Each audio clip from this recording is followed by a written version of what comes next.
somewhere along the way when I was in finishing up my PhD, I did my dissertation research on spiritual bypass in Alcoholics Anonymous. So that was my research project. And for those that don't know, spiritual bypass is a defense mechanism where you use your spiritual practice or ideas to avoid your feelings. And so really it's this idea that I was engaging in, which is if I pray hard enough to the right higher power, if I meditate long enough, if I do the right spiritual tool, I will transcend the human condition. And when I learned about this concept in school, it was just like this slow motion arrow, just like, oh, I know what they're talking about. And I felt like I not only experienced it, but I saw it a lot in 12-step because, you take people that are tending towards wanting to get out of themselves in these different ways. And then you put them in a spiritual program. What are the chances that we're going to use the spiritual program to avoid ourselves in the same way that we might have used these other things? So that was one attempt. I can see it going, okay, what's the missing piece? Like maybe this is it. Maybe understanding these defense mechanisms related to spirituality and how sometimes they're harmful and sometimes they might even be helpful. Maybe that was the thing. And it was certainly interesting and helpful, but again, it didn't really solve what felt like this underlying problem. And so maybe it's more 12-step programs, right? And there's this saying that many of you have probably heard, you're not really sober until you're in at least 3 12-step programs.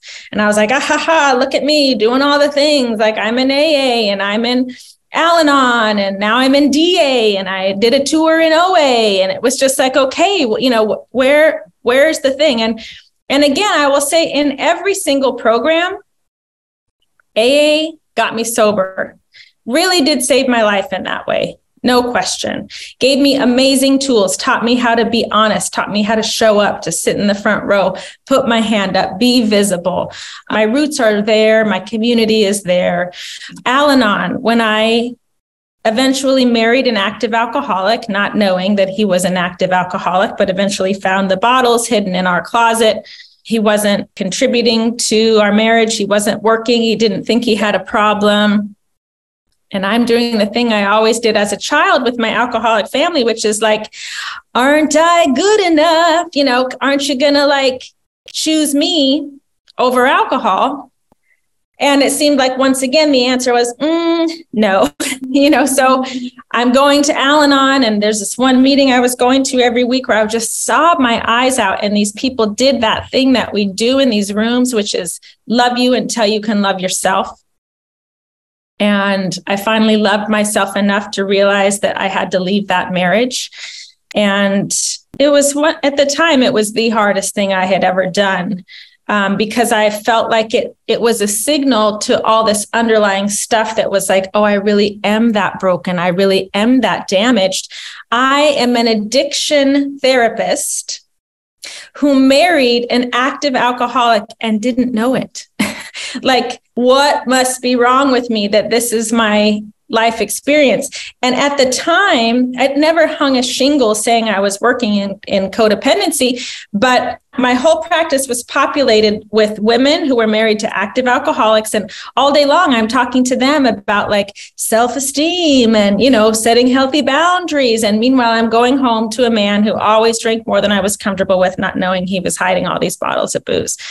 So it was so painful to have those veils kind of lifted on the truth of who I was and what my actual experiences were.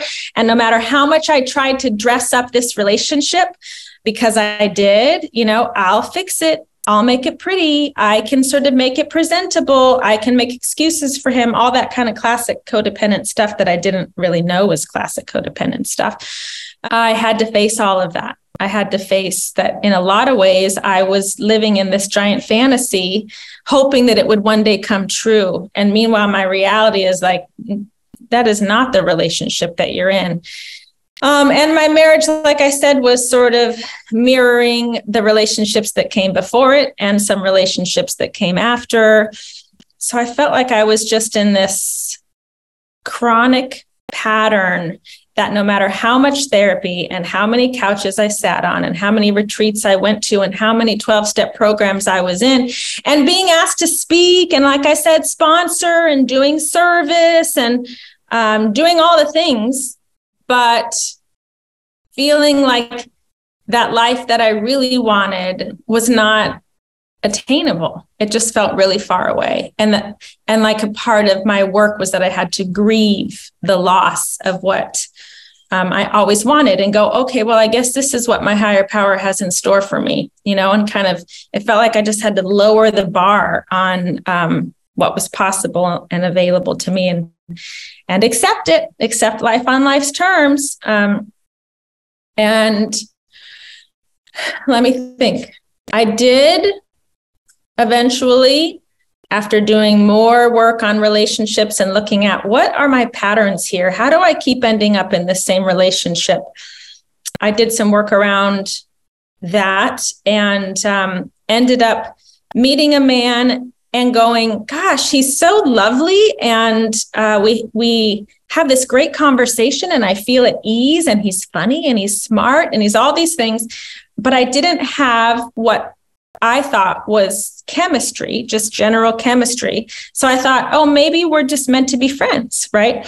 I did not understand that chemistry, from a perspective of trauma and through the lens of childhood trauma, was what was familiar. The chaos in my childhood informed my chemistry, right? So here's where I start to get some answers and kind of go outside of what I'd always known in terms of recovery and health and healing, is that I really thought that if I did all the right things, and acted as if, and read all the books, and like I said, showed up in this very conscious, what I now know, prefrontal cortex, rational mind kind of a way, that it would fix all of the things that I was feeling and experiencing from a body-based nervous system perspective.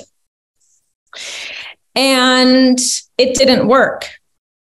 It didn't work, I now know, because trauma is stored in this subconscious nervous system, body-based way that my conscious mind, it's like the two almost don't, the body's not interested in my opinions. The body's not interested in what I think I know about a thing. The body is interested in survival. We're very primitive in that way. We will always privilege safety and survival over everything else. My body was wired in this chaotic, alcoholic, dysfunctional, neglectful family system where I had to learn how to survive in that environment. And that wiring then became my imprinting, became my coping skills. It was all that I knew. I wanted something different. I knew that other people had something different, but my desire for it and thinking my way through never changed the only thing that I knew in my body. And so I'm sitting across from this man that I have met, and I'm like, wow, he's like so lovely. And I'm not understanding the difference between that crazy, familiar chemistry and compatibility. We couldn't have been any more compatible. And my body was like, we could be friends. And thank goodness I kind of hung in there long enough, and I saw him again, and I wanted to see him again. And it felt so different. And I had mentors and, even a sponsor that said to me, Ingrid, you always were trying to make the wrong person right. And now you're trying to make the right person wrong. And I was like, oh, that's interesting. And I believed him. And now fast forward, we've been together almost 10 years. It's the healthiest, most loving relationship of my life. Different from just about every relationship that came before. I have never felt manipulated, discarded, disrespected. He's never lied to me. And these were things that growing up in that environment, I kind of thought that these were things you had to compromise on. It was like, people say no relationship is perfect and you got to meet someone halfway and all of these things. And I took those sayings and applied them to what I had to compromise on and cope with in my childhood. And suddenly, what am I doing? I'm dating all of these actively addicted, lying, manipulative, dysfunctional people. I am now in this relationship that has given me this new relationship to safety that I've never really had before, quite frankly.